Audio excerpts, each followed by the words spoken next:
Alright, this is a quick video to show you how to use a controlled reading passage with your child at home for practice.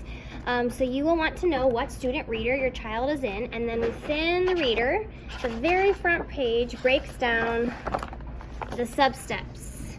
What sub-steps are included in that book and what skills are included in each of those sub-steps. So you should always know which sub-step your child is in. For example, in 2.1, they're working on welded sounds for the graphemes ang, ing, ong, ung, ank, and so on. And so you should know what skill they're working on by just knowing what sub-step they're in.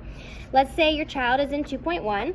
You're going to turn in the book, in the bottom of the pages it tells you what sub-step it is, and you would look for a story in your child's current sub-step. So actually we're going to pretend that your child is in 2.2, and here's an example of what you can do. So the first thing we like to do for a controlled passage is to chunk it.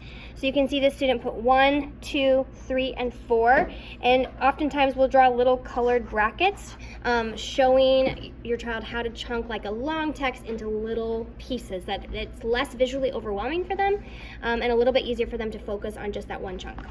And then we always start with these high frequency words up at the top. I might have my child read them out loud: who, there, by, what, when. So again, high frequency words are words that we actually want your child's brain to memorize with automaticity, so that they don't have to spend any decoding energy on them. And then a lot of times we will talk about the title. So Brad and Sam at the pond. Okay, who's ever been to a pond? What is a pond? What do we think this story is mostly going to be about? Make a quick connection, build a little bit of background knowledge. This should be like 1 minute, very fast. And then you're going to have your child read the first paragraph, that first chunk, silently. If you don't trust them to read silently, then I would have them go ahead and read it out loud to you. A couple of different things. Once they finish that first paragraph, they're going to go down to the blank space, or you can use sticky notes. So here you can see their blank space, and they drew a number 1, and they drew a picture of who or what that first chunk was mostly about and what was happening to the who or what in that first picture, in that first box. Another thing you could do is grab a red pen, and they can circle all the high frequency words. So for instance, Brad and Sam are pals who go to Dret Pond, right? So they can practice identifying those high frequency words. And then you'll notice that this child has scooped this passage into meaningful phrases. And this is something that I would hope your child do until they're confident to do it by themselves.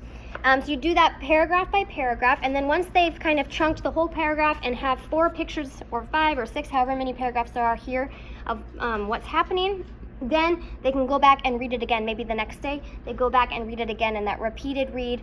We don't want to do too many repeated readings because that can get really boring for your child, but a single repeated read, or maybe 2 repeated reads, maybe you'll read it out loud with them if they're really struggling. But kind of putting all the pieces back together is really important. So that's one way you can support your child's Wilson work at home.